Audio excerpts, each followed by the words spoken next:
Friends, how are you all? I hope you all are good and studying well. Students, in the previous video we discussed about combination reaction, and in this video we are going to start decomposition reaction. What are decomposition reaction? Decomposition, as its name suggests, something is decomposing. Decomposing mean breaking up into simpler substance. किसी भी चीज का simpler substance में breakdown होना. Decomposition is breaking up of a compound either into elements or simpler compound. A substance is getting decomposed into elements or simpler compound. Elements or simpler compounds, right? Now, what are the conditions for decomposition? Decomposition may occur in the presence of heat, light, or passage of electric current, right? Heat, light, or passage of electric current may be the conditions for the decomposition. If decomposition is brought about by heat, then it is called thermal decomposition. We know the meaning of thermal. Thermal means associated with heat. So any decomposition reaction which is brought about by heat is called thermal decomposition, right? Now we are going to study various variety of these decomposition reaction. As I already said, कि a compound is break up into elements or simpler compound. Now if a compound break up into two or more elements, compound किसमें break हो रहा है? Two or more elements के बीच में. For example, first example is mercuric oxide. HgO is mercuric oxide, and in the presence of heat it break into two elements, that is mercury and oxygen, right? Mercuric oxide, its की valency क्या है oxygen की? -2, तो Hg की हुई 2, तो इसीलिए हम क्या बोलते हैं? मर्क्यूरिक. मर्क्यूरिक ऑक्साइड जब हमने ब्रेक किया, इसको हीट किया, डिकम्पोज किया, तो ये डिकम्पोज किसमें होता है? मर्क्यूरी एंड ऑक्सीजन में. Now we have to balance this reaction. 2 oxygen are here, so we have to put 2 here and 2 mercury, for we have to write 2 here, right? तो mercuric oxide is decomposing into mercury and oxygen. Second example is decomposition of acidulated water, and it is occurring in the presence of electric current. Current की presence में ये reaction हो रही है. First example was our thermal decomposition reaction, and this is also a decomposition reaction which is accompanied by electric current. H2O acidulated water means कि उसमें little bit acid का amount present है. Either you can squeeze a lemon, क्योंकि lemon में acid होता है, और weak acid suppose हमने उसमें डाल दिया एसिटिक एसिड, राइट? तो एसिडुलेटेड वाटर क्या है? होता है जिस वाटर में एसिड प्रेजेंट हो थोड़े से अमाउंट में. तो acidulated water on decomposition gives hydrogen gas and oxygen gas. Again we have to balance this reaction. 2 oxygens are here, so we are putting 2 here and 4 hydrogens on left hand side and again 4 hydrogen on right hand side, right? So water is getting decomposed into hydrogen and oxygen. Third example is silver chloride. Silver chloride बच्चे is white in color, right? In the presence of sunlight, silver chloride decompose into silver solid and chlorine gas. बच्चे you are seeing कि all these are elements. ये सारे के सारे क्या हैं? Elements हैं. तो a compound is breaking into 2 or more elements, and here we get silver and chlorine gas, right? In second variety of reactions, a compound break into element and a compound. एक compound break होके क्या बना रहा है? Element and compound. For example, potassium nitrate is a compound, right? Potassium nitrate is a compound, and after breaking it gives potassium nitrite and oxygen. this is an element and it's a compound. Clear? Again, this is thermal decomposition because potassium nitrate on heating gives potassium nitrite and oxygen gas. Clear? Third variety of reaction is decomposition of a compound into two or more compound. Right? कि एक compound after decomposition give two or more simpler compounds. For example, calcium carbonate. Calcium carbonate on heating here 1000 degree Celsius, मतलब हमें ज्यादा amount of heat चाहिए. At high temperature calcium carbonate जो कि solid होता है वो डीकम्पोज होता है and gives calcium oxide and carbon dioxide. I have told you many a time कि जब भी कार्बोनेट कोई भी रिएक्शन देता है तो उसमें एवोल्यूशन होता है कार्बन डाइऑक्साइड गैस का. जैसे कार्बोनेट कार्बन डाइऑक्साइड गैस देता है, सेम वे में जो नाइट्रेट का आयन होता है, जिस भी सॉल्ट में नाइट्रेट के आयन्स प्रेजेंट होते हैं वो नाइट्रोजन डाइऑक्साइड देते हैं. राइट? तो जब भी कार्बोनेट का आयन प्रेजेंट हो किसी भी सॉल्ट में तो it will definitely give carbon dioxide gas. तो we are getting to compounds here. Second example is ferrous sulfate. Ferrous sulfate is a green colored solid, right? Light green color, and it on heating gives ferric oxide which is black or brown in color and gives two gases, sulfur dioxide and sulfur trioxide. Ferrous sulfate is giving ferric oxide, sulfur dioxide and sulfur trioxide. Again we have to balance this reaction. Two sulfur are here, two iron on the right hand side. If we put 2 here, then 2 sulfur, again 2, we are putting 2 here. After putting 2 iron on the right hand side, 2 sulfur, but here are also 2 sulfur and 8 oxygen, 3 5 and 3 8, and this is a balanced chemical equation. right? तो बच्चे हमने इसमें क्या देखा कि जब भी कोई कंपाउंड डीकम्पोज होता है तो या तो वो बनाता है 2 एलिमेंट्स, एन एलिमेंट और अ कंपाउंड, या फिर 2 और more compounds, and we have seen a number of reactions related to this. Now बच्चे बात आती है कि what is the difference between dissociation and decomposition.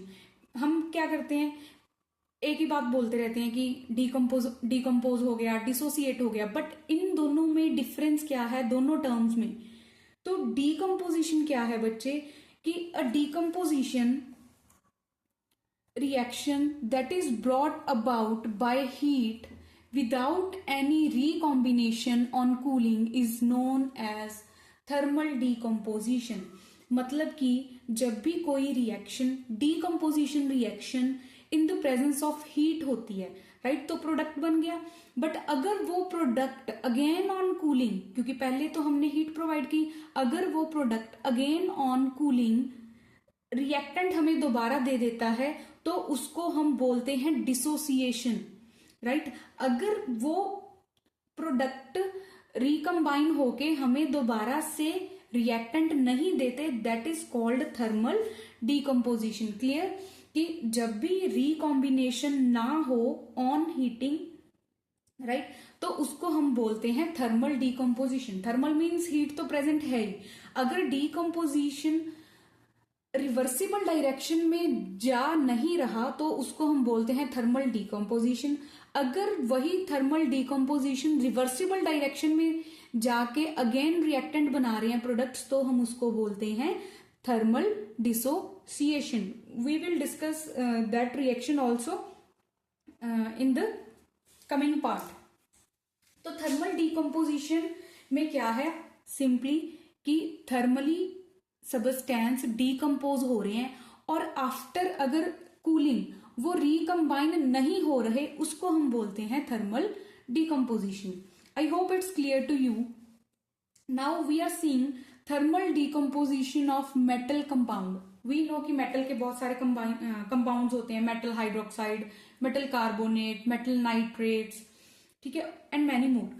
तो हम अब उनके डिकम्पोजिशन के बारे में पढ़ेंगे कि अगर मेटल के कंपाउंड्स हैं उनको हम हीट करते हैं तो क्या होता है। तो बच्चे वी नो कि हमारे पास एक रिएक्टिविटी सीरीज होती है ना, कि मेटल्स कैसे रिएक्टिव है, कौन सा मेटल ज्यादा रिएक्टिव है। तो सीरीज क्या है हमारे पास, पोटेशियम, कह दो ना कार मिलेगी, ऑल्टो, जेन, फेरारी, सुनो, पब्लिक है, क्यूरियस, ह्यूज, आ गई, Audi, right. Potassium, sodium, calcium, magnesium, aluminium, zinc, iron, tin, lead, hydrogen, copper, mercury, silver and gold. बच्चे जो अबव हाइड्रोजन होते हैं they are very reactive, and जो बिलो हाइड्रोजन होते हैं they are least reactive metals.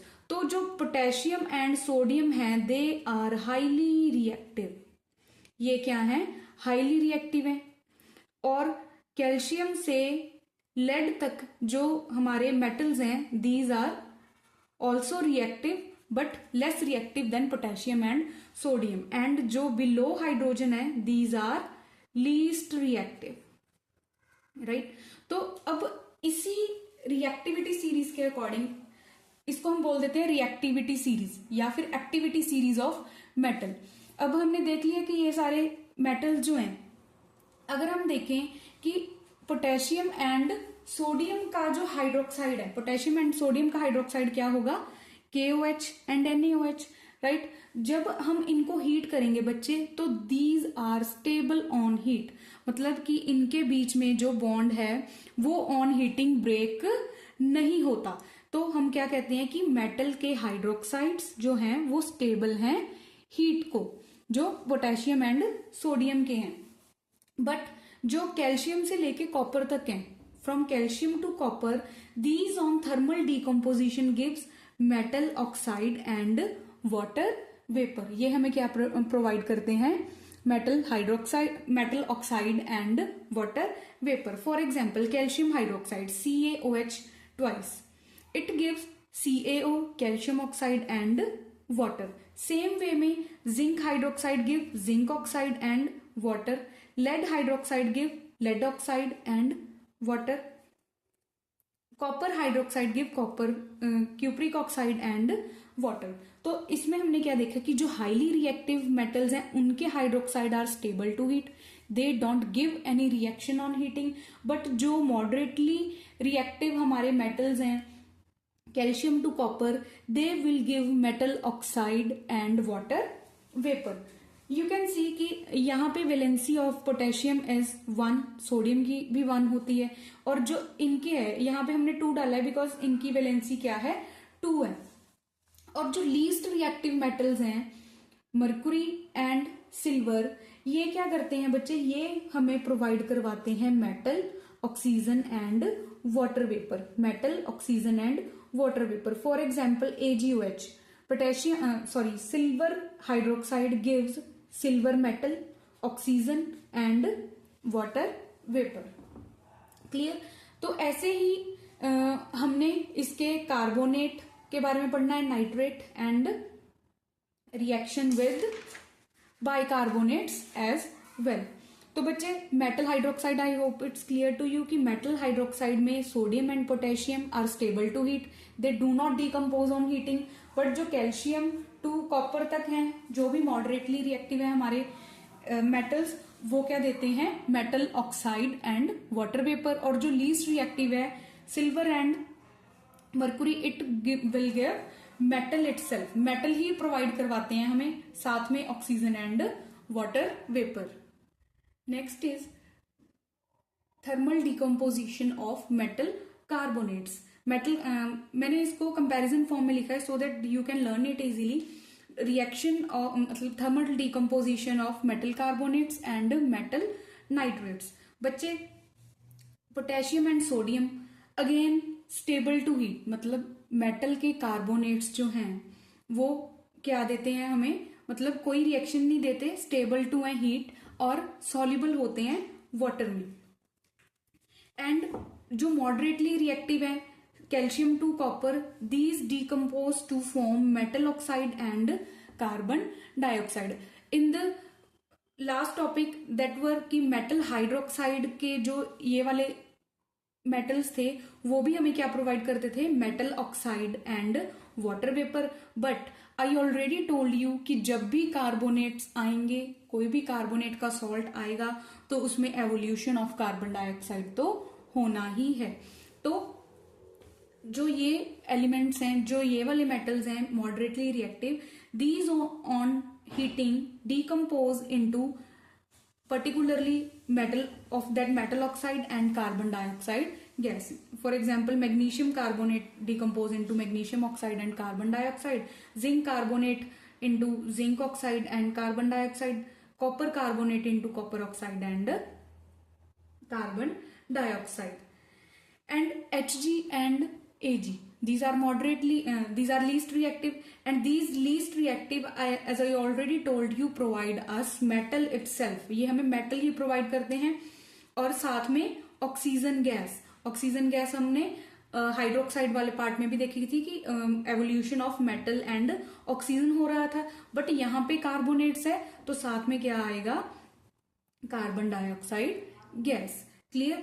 तो metal के carbonates will provide stable to heat. First two are stable to heat and are soluble in water. All these will provide metal oxide and carbon dioxide, and the least reactive one will give metal, oxygen and carbon dioxide. In the same way, in case of metal nitrates ये क्या करेंगे, these one तो will give metal oxide again, जैसे यहाँ पे metal oxide मिला हमें तो ये भी मेटल ऑक्साइड देंगे। बट ये साथ में क्या देंगे, NO2 and oxygen gas, NO2 and oxygen gas. तो देखो कि potassium and sodium melt and decompose to give metal nitrite and oxygen gas. हमने देखा था कि metal hydroxide and metal carbonates में sodium and potassium were stable to heat. But जो potassium and sodium के नाइट्रेट्स हैं, for example potassium nitrate, it will give us a compound and a oxygen. ये हमें क्या देंगे, एक नाइट्राइट, मेटल का नाइट्राइट एंड ऑक्सीजन। और जो मॉडरेटली रिएक्टिव हैं ये हमें क्या प्रोवाइड करवाते हैं, ऑलवेज मेटल का ऑक्साइड एंड साथ में गैसेस। यहाँ कार्बोनेट्स के केस में कार्बन डाइऑक्साइड गैस मिलती थी और यहाँ पे हमें क्या मिलेगा, nitrogen dioxide gas. As I already told you कि जहां पे भी नाइट्रेट्स आएगा तो वहां पे नाइट्रोजन डाइऑक्साइड तो इवॉल्व होनी ही है। और साथ में क्या देते हैं, oxygen. For example calcium nitrate will give calcium oxide, nitrogen dioxide which is a brown colour gas, and साथ में ऑक्सीजन। सेम वे में zinc nitrate provide zinc oxide, nitrogen dioxide which is again brown colour gas and oxygen. तो metal nitrate will give oxide of that particular metal, nitrogen dioxide and oxygen. और जो last वाला part है again least reactive metal, बच्चे ये हमें क्या देते हैं, दे अगेन फॉर्म मेटल, साथ में ऑक्सीजन गैस, और यहाँ पे क्या होगा, नाइट्रोजन डाइऑक्साइड गैस निकलेगी। For example AgNO3 silver nitrate on thermal decomposition will give metal, NO2 and O2। तो बच्चे आप इसको कैसे लर्न कर सकते हो कि एक तो मेटल हाइड्रोक्साइड थे, मेटल कार्बोनेट है और मेटल नाइट्रेट्स हैं। जो टॉप मोस्ट हैं सीरीज में potassium and sodium, metal hydroxide stable to heat है, मतलब कोई रिएक्शन नहीं देते ऑन हीटिंग। और जो सोडियम एंड पोटेशियम के कार्बोनेट्स हैं ये भी स्टेबल टू हीट है और ये सॉल्युबल होते हैं वाटर में। बट जो मेटल के नाइट्रेट्स के हैं, सोडियम एंड पोटेशियम के, ये हमें क्या प्रोवाइड करवाएंगे, मेटल नाइट्राइट एंड साथ में oxygen gas. Now coming to this portion, जो ये पोर्शन होता है ये मेटल हाइड्रोक्साइड का हमें क्या देता था, मेटल का ऑक्साइड एंड वाटर वेपर। और जो कार्बोनेट्स हैं ये भी मेटल ऑक्साइड देते हैं बट साथ में कार्बन डाइऑक्साइड। और जो मेटल के नाइट्रेट्स हैं these will provide us again metal oxide, oxygen gas and nitrogen dioxide gas. और जो लीस्ट रिएक्टिव एलिमेंट्स हैं ये हमें क्या देते हैं, मेटल हाइड्रोक्साइड के केस में भी these were providing us metal and oxygen gas plus water vapour. वो हमें क्या प्रोवाइड करवाते थे, metal, oxygen gas and water vapour. बच्चे कीप इन माइंड कि इन केसेस में मेटल एंड ऑक्सीजन तो बनना ही बनना है, साथ में अगर हाइड्रोक्साइड है तो वाटर वेपर निकलेंगे, कार्बोनेट है तो कार्बन डाइऑक्साइड गैस इवॉल्व होगी, और अगर नाइट्रेट्स हैं तो NO2 गैस इवॉल्व होगी। I hope it's clear to you. इसको लर्न करने का यही सबसे बेस्ट तरीका है कि तीनों पोर्शंस में इसको डिवाइड करो, तीनों को कंपैरिजन करके देखो कि सेम टाइप ऑफ रिएक्शन ही हमें मिल रही है, just according to the ionic part की कार्बोनेट है, नाइट्रेट है या हाइड्रोक्साइड है, उसके अकॉर्डिंग एवोल्यूशन ऑफ गैस जो है वो होता है।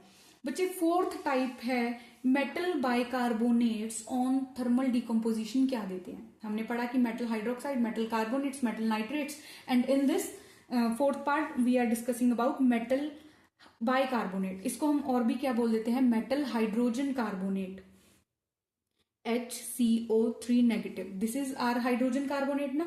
तो मेटल बाइकार्बोनेट्स जो हैं बच्चे वो क्या देते हैं, metal carbonate, carbon dioxide and water vapour. Again I already told you many times कि जब भी कार्बोनेट आता है तो कार्बन डाइऑक्साइड इवॉल्व होनी ही है। तो सोडियम हाइड्रोजन कार्बोनेट और we can say sodium bicarbonate जब थर्मली डिकम्पोज होता है, it give metal carbonate, sodium carbonate, carbon dioxide and water vapour, right. Calcium hydroxide calcium bicarbonate gives calcium carbonate, water and carbon dioxide. Again magnesium bicarbonate on thermal decomposition give magnesium carbonate, water and carbon dioxide. Clear बच्चे, जो digestion of food है बच्चे, that is also an example of decomposition reaction. We all know कि जो food we intake, that food breaks into simpler substances. For example जो starch content होता है अपने food में, that breaks into glucose. proteins जो होते हैं वो amino acids में breakup होते हैं, और जो fats and oils हैं वो fatty acid में decompose होते हैं। तो जो starch we intake that decompose with the help of enzyme and glucose बन जाता है। glucose on oxidation, the air we breathe, right। तो जो ग्लूकोज है उसकी ऑक्सीडेशन होती है, और आफ्टर ऑक्सीडेशन क्या क्या बनता है, carbon dioxide, water and energy release होती है। कार्बन डाइऑक्साइड जो हम एक्सेल करते हैं, और energy that we use for our daily work. तो डिकम्पोजिशन ऑफ फूड और digestion of food is also an example of decomposition reaction. Now there are some experiments बच्चे in your book that are given, and we will perform all these experiments in our lab. The first is decomposition of lead nitrate. Lead nitrate, as we already study in that chart कि जो भी metal के nitrates हैं, that on decomposition, on thermal decomposition, they give oxide of that metal. Nitrogen dioxide, which is a brown color gas, evolved, and oxygen is also evolved.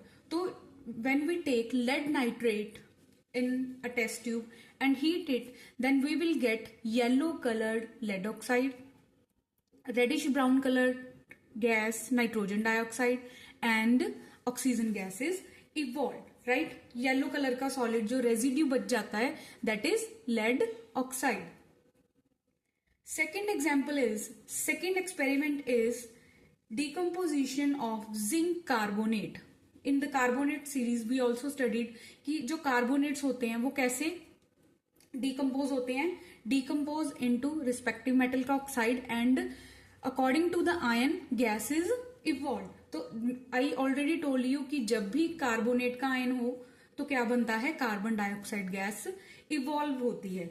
And इसका setup क्या होता है बच्चे, हमने क्या किया, जिंक कार्बोनेट को टेस्ट ट्यूब में लिया, टेस्ट ट्यूब के ऊपर कॉर्क है और उसके अंदर है एक डिलीवरी ट्यूब, राइट। और जब हम उसको हीट करेंगे तो बनेगा जिंक का ऑक्साइड, और साथ में कार्बन डाइऑक्साइड गैस इवॉल्व होती है। ठीक है, तो पता कैसे चलता है कि कार्बन डाइऑक्साइड गैस रिलीज हुई है? तो वो जो कार्बन डाइऑक्साइड गैस है उसको डिलीवरी ट्यूब की हेल्प से हम लाइम वाटर के साथ रिएक्ट करवाते हैं। जब when we pass carbon dioxide gas into lime water तो it turns milky, milky colour का हो जाता है अपना लाइम वाटर। तो this is the test for the indication of production of carbon dioxide की कार्बन डाइऑक्साइड गैस प्रोड्यूस हुई है, राइट। थर्ड एक्सपेरिमेंट इज बच्चे decomposition of ammonium dichromate. Ammonium dichromate बच्चे, जो अमोनियम डाइक्रोमेट होता है that is orange in colour and when it decompose it will give oxide of that particular element. We get here chromium oxide, water and nitrogen gas is evolved, और जो chromium oxide है that is green in color। तो ammonium dichromate को जब हम heat करते हैं बच्चे तो फर्स्टली इट स्वेल्स।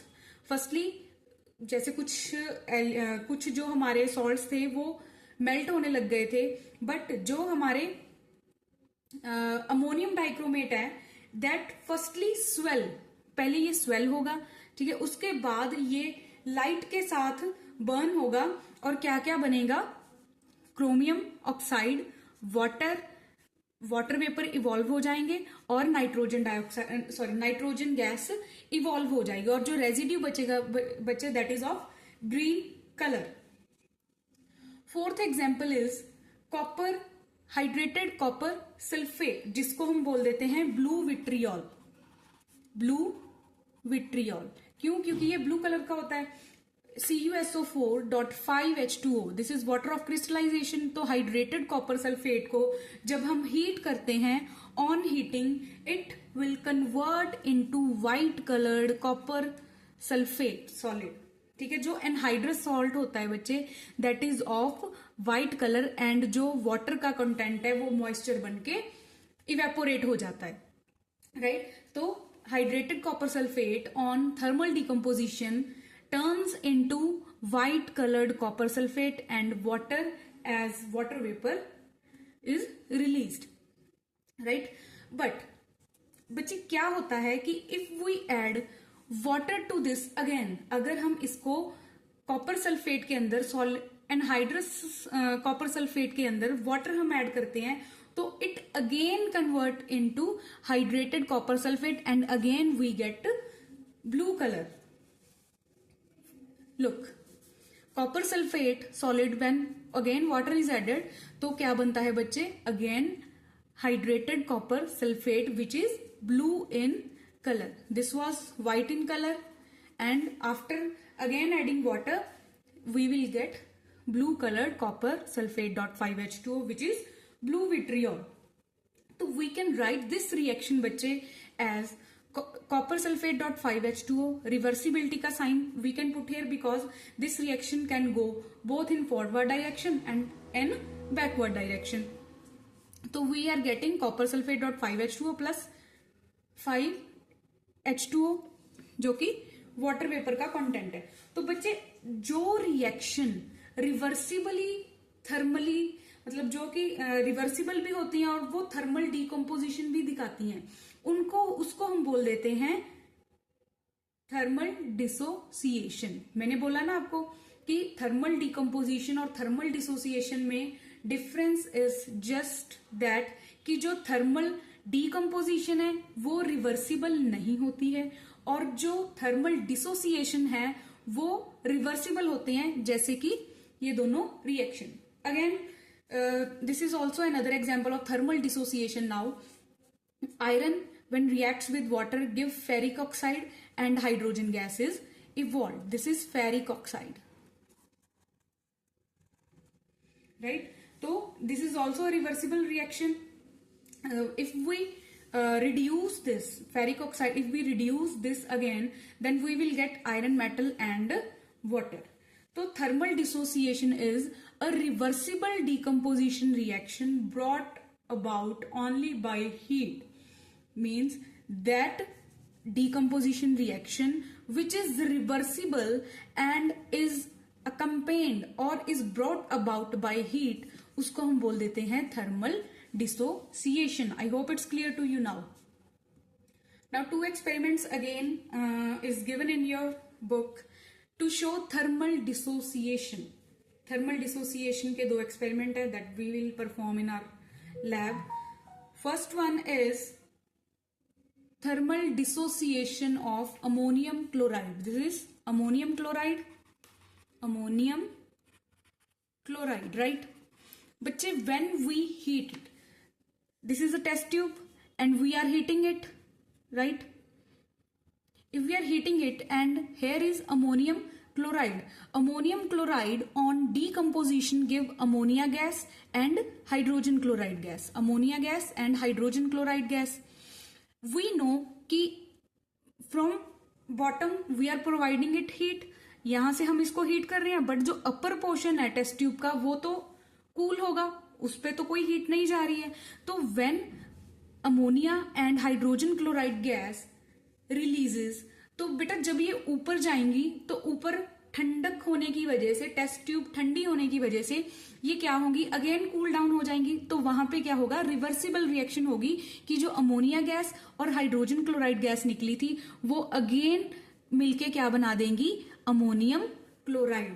तो firstly ammonium chloride is decomposing into ammonia and hydrogen chloride gas, and on cooling ऊपर प्लग लगा हुआ है, अदरवाइज तो गैसेस इवॉल्व होके एस्केप आउट कर जाएंगी. But with the help of plug, cotton plug लगा हुआ है, तो यहाँ पे ये आफ्टर कूलिंग क्या होगा बच्चे, again ammonia and hydrogen chloride मिलके अमोनियम क्लोराइड बना लेंगी और रिवर्सिबल डायरेक्शन में अपनी रिएक्शन चलेगी, जिससे अगेन अमोनियम क्लोराइड बनता है. And this is an example of thermal dissociation की जो सब्सटेंस पहले डीकम्पोज होके एक प्रोडक्ट बना था वो अगेन आफ्टर कूलिंग क्या हो रहा है, अगेन रिएक्टेंट बन रहा है. This is called thermal dissociation.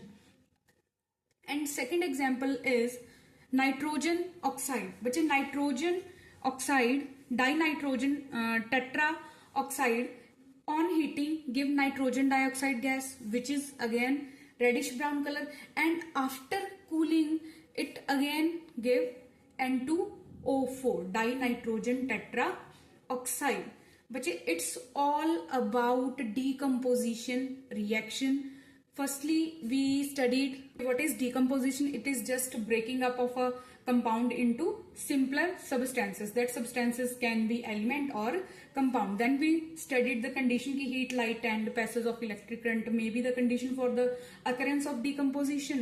And then thermal decomposition की हमने detail study की which is brought about by heat, और उसकी हमने different varieties को study किया.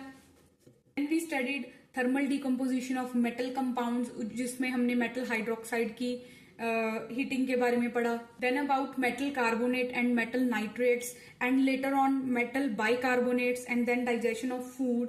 And we studied many experiments regarding the decomposition reaction. बच्चे it's all about decomposition, and now you have to practice these reaction in written form. Only then you can memorize these reaction. And thank you so much.